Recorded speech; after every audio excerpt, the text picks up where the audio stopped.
welcome to our interview session today. My name is Vanessa Gentile and I am the Alliance and Channel Director at Salesforce Switzerland.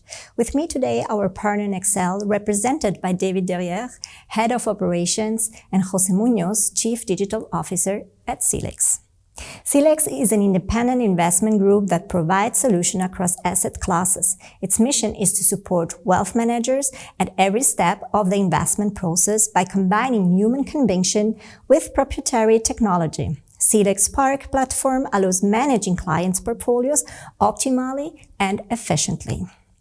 Silex kicked off a Salesforce project with Nexell in January 2021 to centralize and streamline sales activities between the different teams spread over Europe. The main objective was to deploy a first phase with a couple of months to bring added value through improved collaboration and maximize impact. Ladies and gentlemen, if you wanted to know more, please follow me on my interview. Hi, Jose. And hi, David. Hello. Welcome to have you here today to talk about the project at Silex. Let's start with you. Sure. Can you please let us know what Silex is doing? Position, strategy, vision. Sure. So Silex is a new generation asset manager, if you will. Our mission is simple in its enunciation and a bit more complex in what we do, but it's basically we want to accompany wealth managers at every step of the investment process. And we want to do so by combining talent, the best technology that we can offer, and a clear and differentiated digital experience for our client. And what is the role of technology in your business? Sure. So it's both foundational and fundamental. Foundational because when our founders, Xavier Laborde and Fabrice Rey, set out to create Silex in 2016, they knew that regulation was pushing us in a certain direction. They knew that there was a niche for us to be partners to these wealth managers, but they knew that any level of scalability in a modern asset manager would require technology and digitization at its core. And so one of the first things that they did was hire a CTO that predates the one we currently have to build our proprietary set of internal portfolio management, portfolio analytics tools. MySpark, or Spark internally and MySpark for our clients. And how easy it is to digitalize in such highly regulated environment or market with data privacy and all that? Sure. So I think there's two answers to that question. On the one hand, I think that the regulation is a great catalyst for digitization. It is, however, less of a case study, if you will, for disruptive players. So we don't have an Amazon of banking or asset management. Probably one of the factors is because it's so regulated and it's so hard. But at the same time, this regulation is a catalyst because it does force you to ask yourself, how do I become more efficient and scalable in executing and implementing some of these directives? Be it, systematic portfolio management, systematic client categorization, systematic risk management, all of that, systematic relationship management, all of that is best achieved via digitization or digitalization. And how did the story start with Salesforce? Did you know about Salesforce already? Yeah, sure, of course. I think I knew about Salesforce. Most of our people knew about Salesforce, and of course our CTO, Alexis de Berny, as well. Mm-hmm. And obviously it's a key player and a global player, probably the best in class at what they do in terms of CRM tools and relationship management and beyond. So it was, to a certain extent, a very clear choice that if we could, that would be something that would match our internal needs and our growth strategy going forward. Mm-hmm. And did you had the evaluation of other technology, or you went straight away for Salesforce? We pretty much decided that Salesforce was what we wanted. We had done some due diligence before.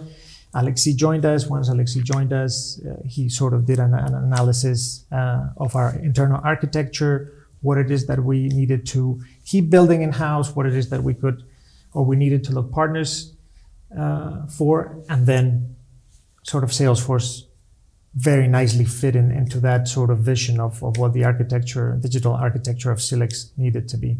Okay, sounds obviously great, right, David?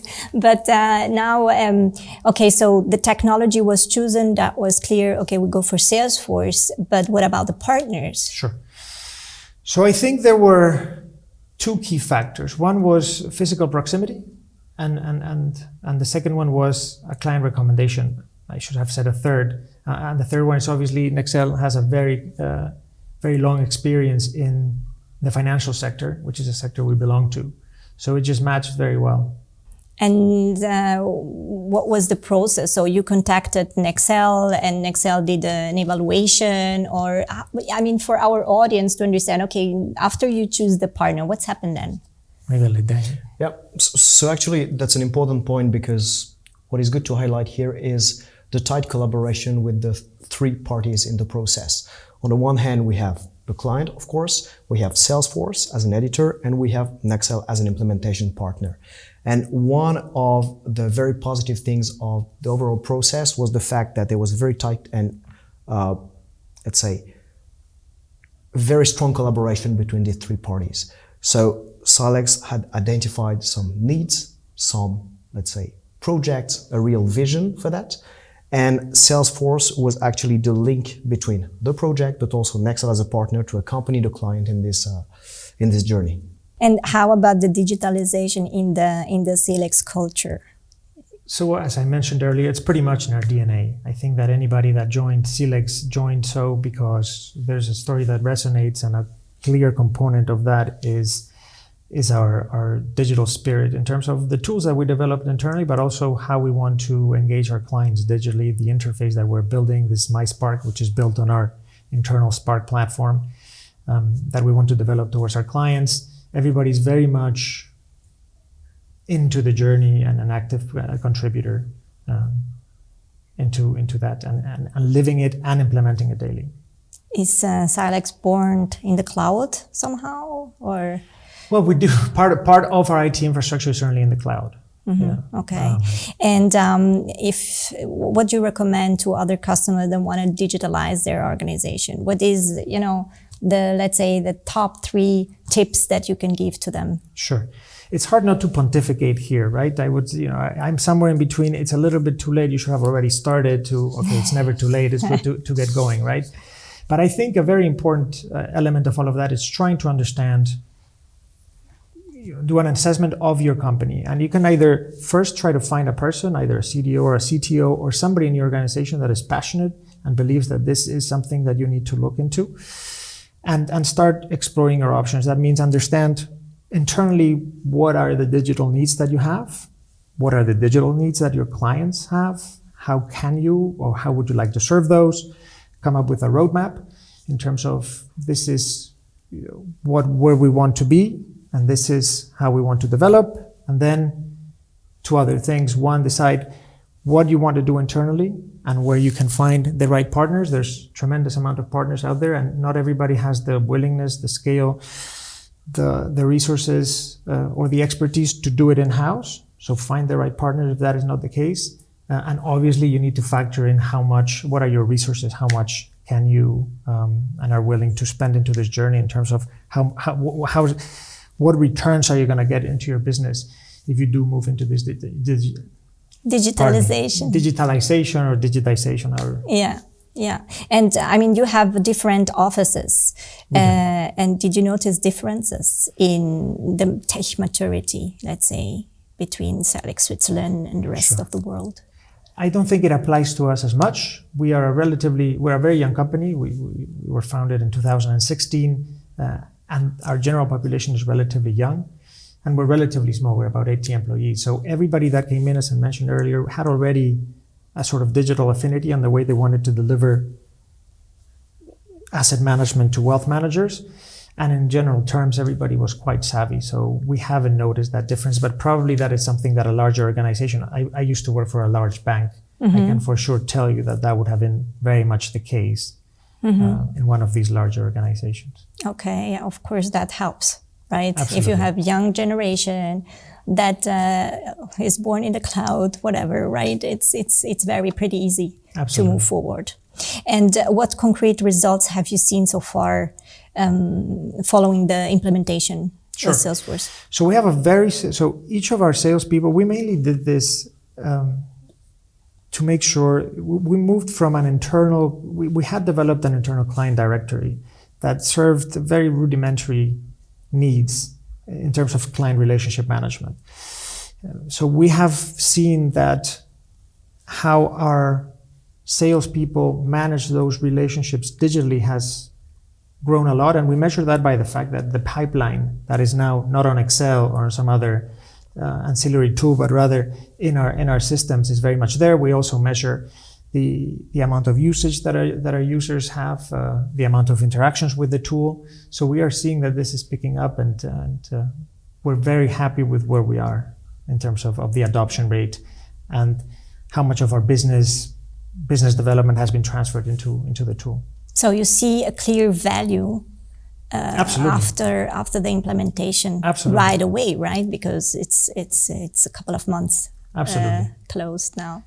And this specific headcount that you mentioned, was that created specifically through this implementation of Salesforce? Headcount? Yeah, this person that you mentioned that you created. Alexis? Yeah. No, so Alexis came to. So we actually are. When I said we very much, digital is one of the pillars in which we build our company and our offering to our clients. Is we actually have a relatively sizable team of people dedicated to research and technology internally, led by Alexis.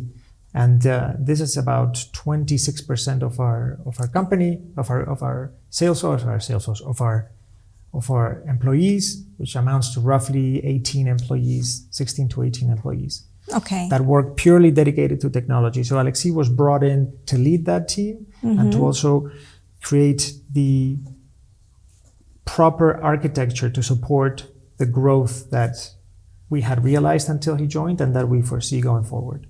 And do you need that if a customers come to you and say, do I need this kind of role and specific profile to lead my new digitalization or the new way of doing business after the implementation of Salesforce? So I think that, to be honest, there's my role, which is more that of trying to figure out strategically, along with Alexis and obviously our founders and our executive committee, what the strategic direction of the digital aspect of our company is in terms of marketing, in terms of a digital presence, in terms of the digital interface we bring to the clients.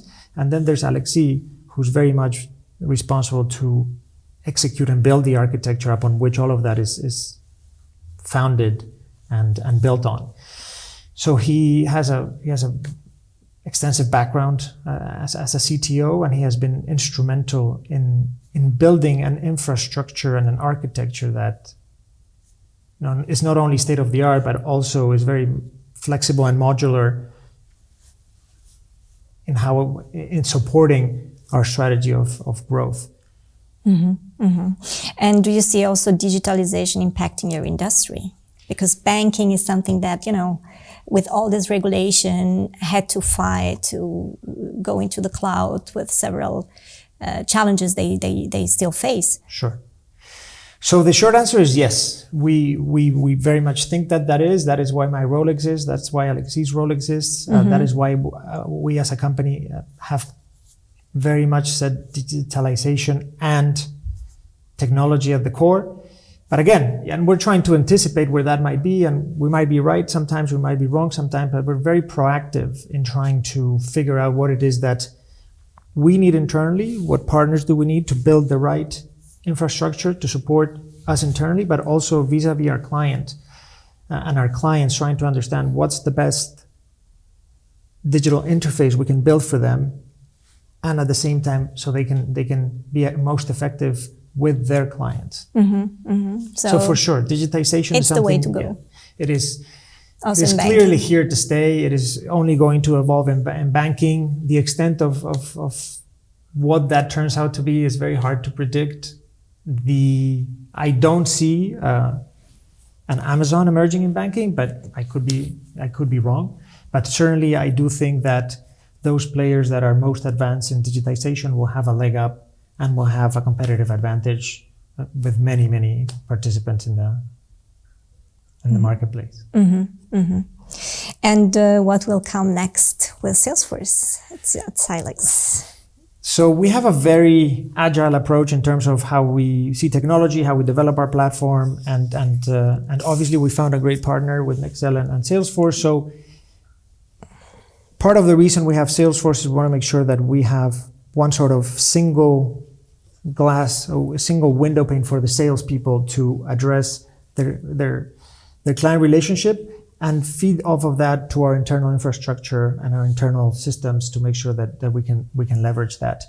Obviously, as I mentioned before, we have growth plans that so far have been exceeded in our process. So as we said, to deepen those client relationships, there's many things that Salesforce offers that can help us in that journey of knowing more and increasing the depth and breadth of those relationships with our clients. So it's not done yet? I would say no, I don't think it's done yet. Okay, so looking forward to the second interview with other details Us and other too. projects to Us talk too. to you. And now, David, to you. Before we start digging into the interview, can you tell our audience a bit more about Nexell? So Nexell in Switzerland. Sure. So Nexell is a Swiss company founded in 2002, and we were lucky enough to be the very first Salesforce partner in Europe in 2002. So we have multiple offices in Switzerland. So it's very important that we highlight this aspect because Pepe was mentioning that local presence is one of our, let's say, key ideas that we want to present when we talk to customers and to Salesforce. We provide a wide range of services around Salesforce and CRM. And we work with also a diverse range of companies and industries of all sizes. We work also with non-profits, not only financial services, but we cover a wide range of industries. And we're very happy to be here today and to be able to be part of this initiative. Thank you. So what is the secret sauce of successful projects? Oh, without warming up, you start with this question. That's good. Do you have 2 hours? Yeah, I have. Okay. I don't know if our audience have. But No, I think there are multiple answers to that. But what I would like to start with is the fact that a successful project is not only about technology. That's something I would like to put aside because technical aspects are not, for me, a key factor of success. But nevertheless, when you do a project like a Salesforce project, first you need to have a vision. You need to know where you want to go. And you need to answer the following questions. Okay, why am I doing that? What is my dream? What do I want to achieve? And that's key. And to support this vision, you need executive sponsors. You need the management to be backing up the project, the ideas, the people. Because without a clear message and a clear strategy, you will not have adoption. You will not have business engagement. I usually take the analogy of a sports car. Let's say Lamborghini. Lamborghini is a trailblazer, so that's good. If you have the best car in the world, the most powerful car in the world, but if nobody is using it, nobody is driving it, it's going to be useless. You won't have return on investment. And with a CRM solution, with a solution like Salesforce, it's the same story. Even if you have the most powerful tool, you need people to use it. Mm-hmm.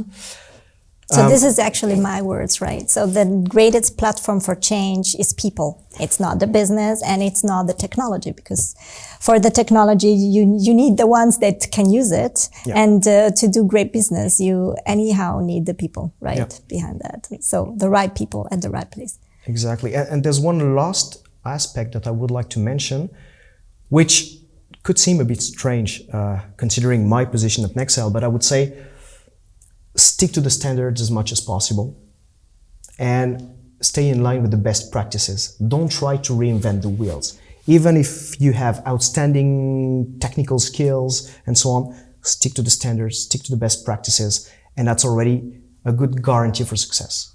Cool. And a quick one generally, right? Exactly. Yeah, and I think that was also the support that helped you stick to the plan, Absolutely. and also because at the end the partner is the ones that turn implementation or turn innovation into the reality, right? And this is really important that they understand what is the customers really going and what their vision looks like, etc. So very, very interesting. And what are usually the main implementation challenge in financial services? So it's a bit linked to what you both said earlier. First of all, that's a highly regulated market. It means that when you start a project in this industry, you start the project with a regulatory lens. So you don't focus only on the business value you want to get out of that, but you have key constraints, key regulations to follow. And that's taking a huge part in the discussions, in the benchmarking, assessment, specifications. What we saw in the past years is that the perception of cloud solutions has changed. It's still changing. If we think what was the situation 5 years ago, financial services firms were quite reluctant to use cloud solutions, not only because of regulations, but also because of a perception, because of emotional factors. They're saying, no, we're scared, we're afraid of that. So now the market is gaining maturity in terms of appetite for cloud solutions. There's also something that is very interesting is topics like digital marketing, for example. It's very different if we talk about financial services or digital marketing in another industry. Because, of course, it's regulated, but in terms of strategy, in terms of organization, in terms of teams, and so on, it's totally different. So I think now financial services firms or fintech firms, they are reinventing the way they are doing part of their business to be more in line with what other industries are doing. Because the regulations are, on one hand, becoming lighter in their industry, but they are becoming stronger in others. If we take, for example, GDPR, LPD, or privacy laws, all the industries are getting balanced in some way. So but also to serve the customers better, right? The customers, when they want something, they want it now and on their tool at the hands, by the phone, by the laptop, whatever. So they need it now. And financial services sector has to provide the technology that you can serve your customers accordingly. Exactly. Right? Financial services firm need to provide a unified experience, omni-channel experiences as well. And you cannot achieve that without state-of-the-art technologies. And what is your opinion here? What did make a difference at Silex from the Nexell point of view? So I don't want to sound too arrogant, but it was a quite easy project, not from a technical perspective, but in the way it was led. Because first of all, as I said before, there was a vision. It was clear that this project was a strategic project, not a technical project. Meaning that this project would support the growth of the organization and the ambition of the organization. But customers coming to you, sorry to interrupt you, is that not usual that they come with their vision? It depends. It's like everywhere. Some customers come to us saying, oh, we have very aggressive ambitions, so we need the best solutions to support the growth and the ambitions. That's one thing. We also have other customers that say, oh, I would like to do omni-channel marketing campaigns. So they have an idea, but they don't really know why. So we need to help them get the full picture and try to design a strategy. So it's not only about a shopping list, I want to do this, I want to do that. You really need to have clear why you want to start a project, what you want to achieve, and how you will measure the success of such a project. Otherwise, the return on investment will mean nothing. Yeah, of course. So it's also, and it's interesting because it's also linked to the level of maturity of an organization at a strategic level. Sometimes you have young organizations that are very mature, and sometimes you have old organizations that need to get some ideas to be challenged or to be redesigned to make sure they go to the right track. Okay, but then I should be a bit provocative in this and say, okay, it's about people. We say that. Are you meaning then that old people are not has not this view of digitalization or new business models and struggle to? I'm not talking about all people. I'm talking about all organizations. Organizations. So organizations that have been there for decades. Yeah. They want to do the things they have been doing for years. So in terms of innovation or change management, that could be a challenge. So you need to take some perspective in this project, and it's both bottom up and top down. Where does the organization want to go? Why? And what strategy is going to be put in place to reach these goals? So people, I would say, people will be very important in this process, because without people, you won't go anywhere. But that's the people, that's the processes, that's the strategy and the tools. So you have a combination of multiple things that will have an impact on the project. Mm-hmm, mm-hmm. Yeah, at the end, it's people behind this old organization that you were saying, right? Yep. And to be honest with you, sorry if I interject, yes, it can please. be very well be that you have young people that are still adapted to old ways. The incentives sometimes are complicated in these larger, older organizations to figure out exactly how they want to approach a digital strategy or how that is even a part of their strategy. A lot of the times, digital has just been a support rather than a business driver. For us at Silex, it's a business driver. So it's across. It's not only internally it gives us scalability, but it's also the way we want to interface with our clients, and we want to get feedback from them. And it is, as a matter of fact, it is also fundamental to how we manage our portfolios. We call it quantamental, but it's basically human convictions and talent combined with computer power.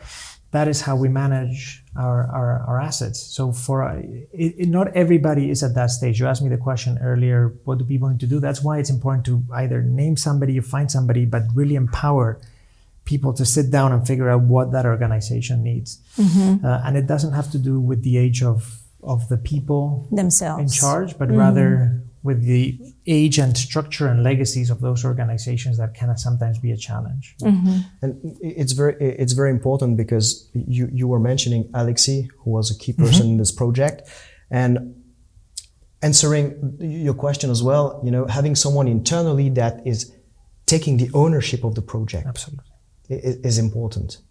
It doesn't have to be someone with a huge technical background necessarily, but just someone who is accountable for a project and someone who can coordinate the things internally, getting the things done. And I think and organizations and companies should not be afraid of starting small sometimes. They just have to be realistic with what they can afford, but not only from a monetary perspective, so from a change management perspective. Is it realistic to do that? Is it too ambitious? Maybe yes, maybe not. And with Silex, it was interesting because they wanted to start small and scale step by step, because they had a huge amount of other priorities and projects, so they could not do everything at once. So being realistic and also starting step by step, starting small and scaling is very important. But I agree. Having Alexi on board, for example, was a great asset because the organization has already a technical maturity.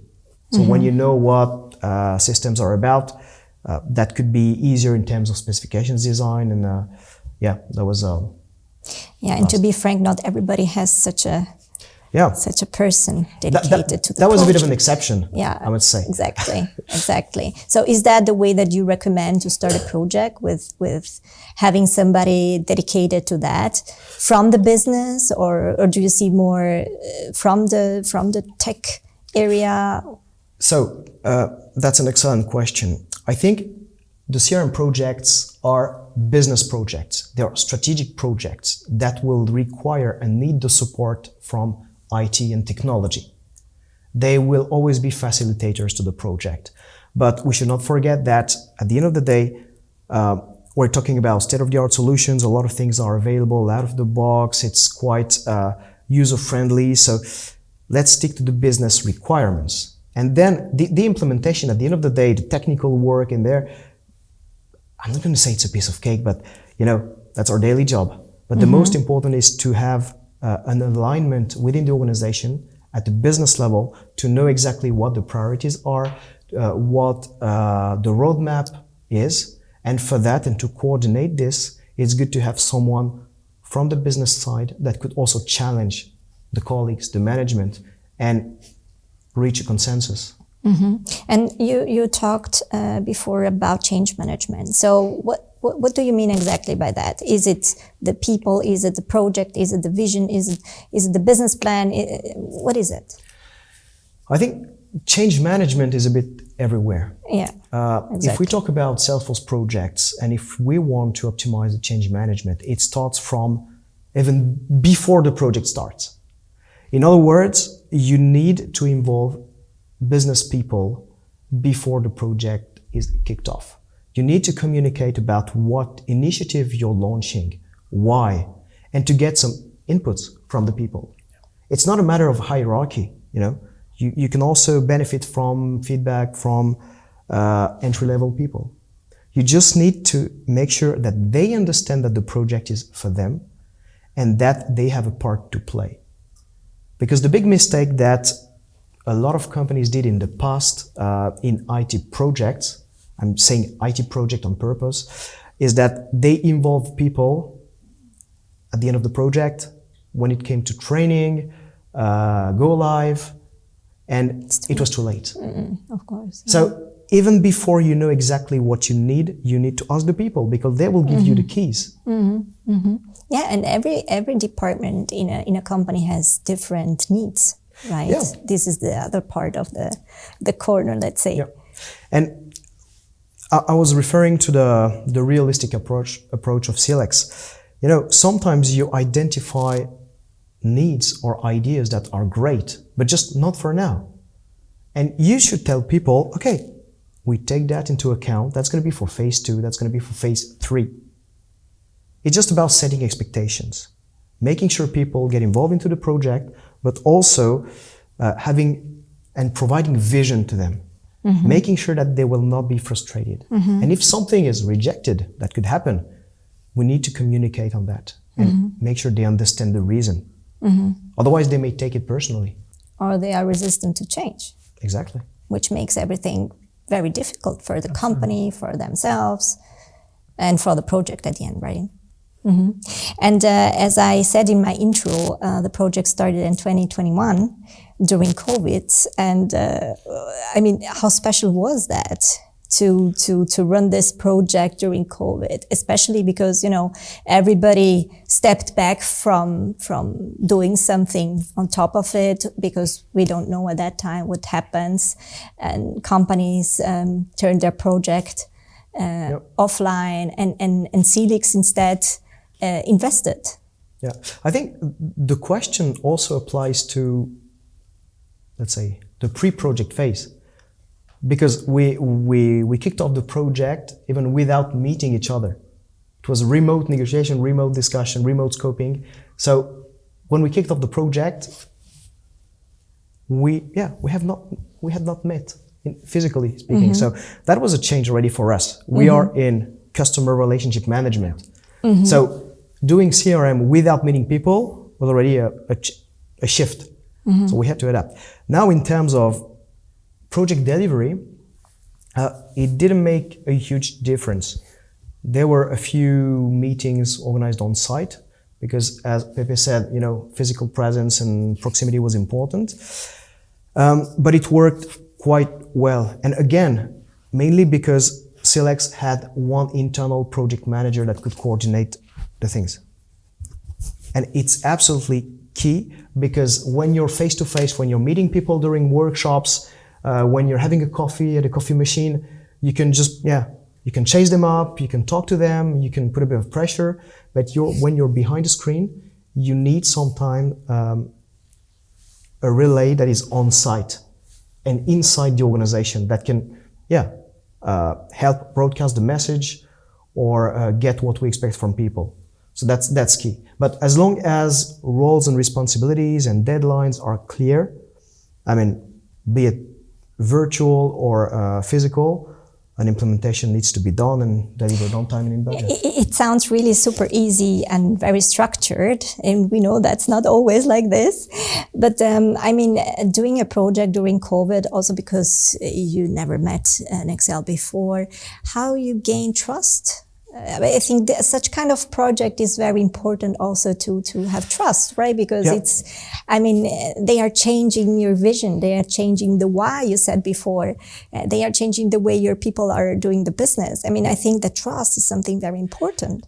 That's crucial. And here I will highlight the relationship between Salesforce and Nexell, or Salesforce and the partners in general.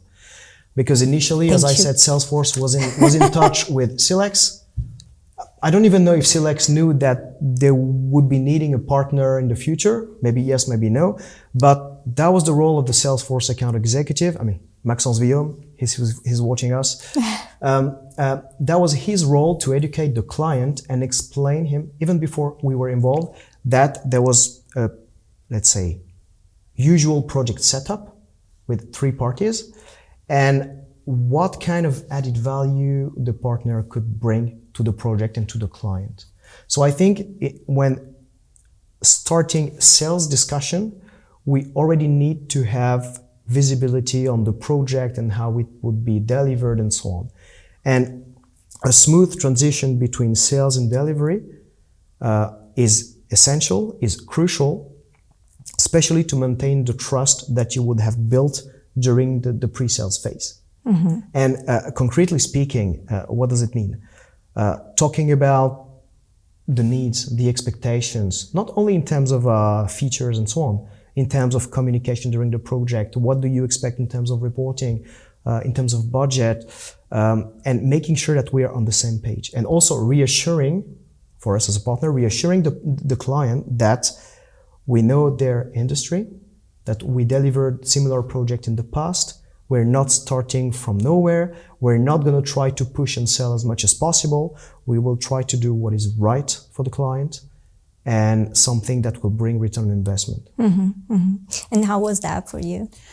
I think you summarized it beautifully, right? I think that obviously there's a few very interesting points that were touched upon right now. Obviously, trust is built on some common understanding that gets fulfilled, right? In this case, we had 2 advantages. We knew what we wanted, and we had somebody that understood how to get there in Alexi. And from a strategy perspective, we knew what we wanted this tool to do.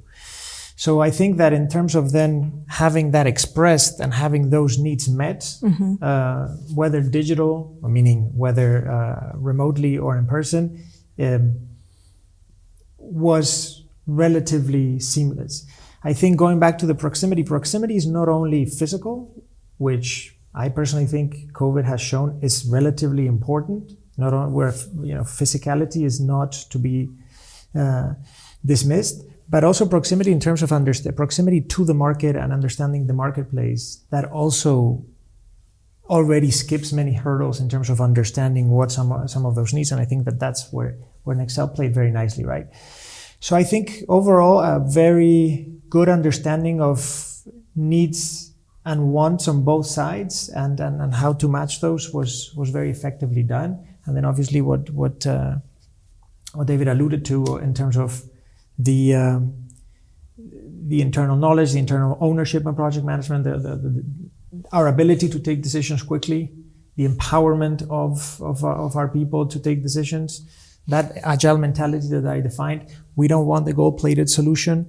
We want something that works now. We know that we will have other needs as we go along, but we don't mm-hmm. have to develop the be-all, end-all solution now, but we can do that as we go along. We have the right partner and the right tool, we believe, and we have, we're in no hurry. Mm-hmm. Mm-hmm. Yes, I think that there's another aspect in terms of trust that we tend to forget sometimes, especially in financial services, is the trust of the users. Because historically, the relationship managers in banks or asset managers or wealth managers were quite afraid of losing their data, their portfolio. Mm-hmm. They had their portfolio of customers. Mm-hmm. These are my clients. I don't want to share them with my colleagues. I don't want to share them with my company, even if I work for an organization. So it's also about educating future users on how the solution will help them on a daily basis, but the solution will also preserve their interests, will secure their data, will preserve their ownership. So that's also not to be forgotten. So as a partner, we need to gain the trust from an organization, a company, from a project manager, but also from the users. Otherwise, again, same story. If the users don't trust a solution or a partner, they will not use the solution. And then at the end of the day... Yeah, this is great at Salesforce, right? With the C360 platform that we have this 360 view of customers, and if you educated them in the right way, they will certainly use it for their own business advantage, right?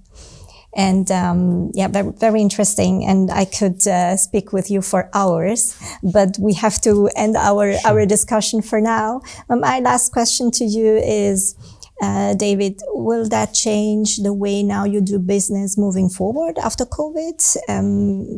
Or will you adapt, or will you go from day one again, traveling around, going from one customers to another, or will you change the way you are doing business with customers? I think it's on a case-by-case basis, but if I put myself in the shoes of a client, I would now be ready to sign a deal without meeting people. I think this is changing.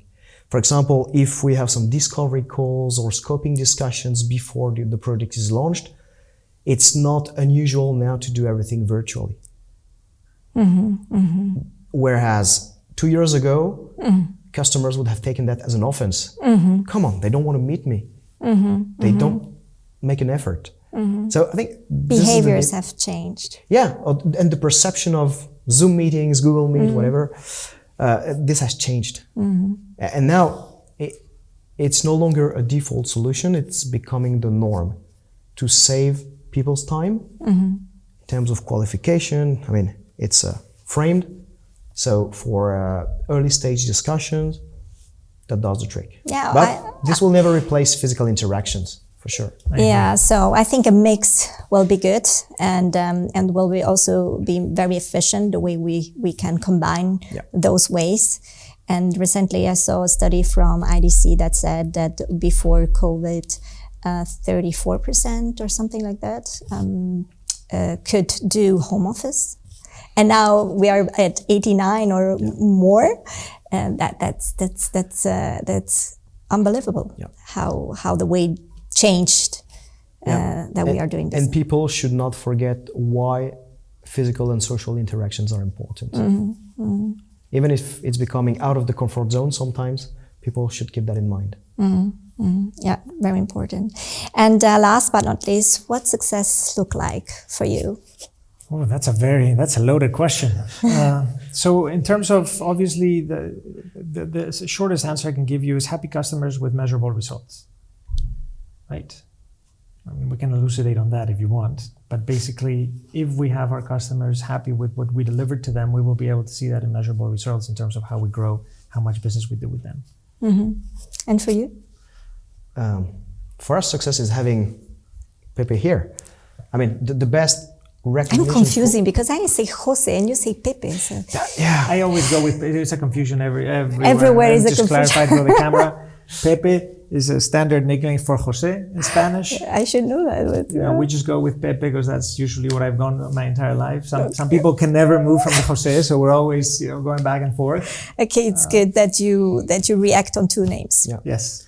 No, but I'm very factual, but having Pepe or Jose sitting next to me during this kind of event or interview is the best recognition that we can get from our customers. That's regardless of the size of the project, the revenue generated is about trust, and we know that we can rely on our customers to spread the word, to be evangelists in a certain way. Testimonial. Whatever, Testimonial, yeah. That's great. Yeah, customer success. Yeah. It's all about that. And it's what we are here to tell more about those stories. And I think this stories is great. So thank you so much, Pepe. Thank you. And David, for being Thank here you. today with me. Thank you, Bill. And for our audience today. So if you have any questions about future project, please contact Nexell for more information.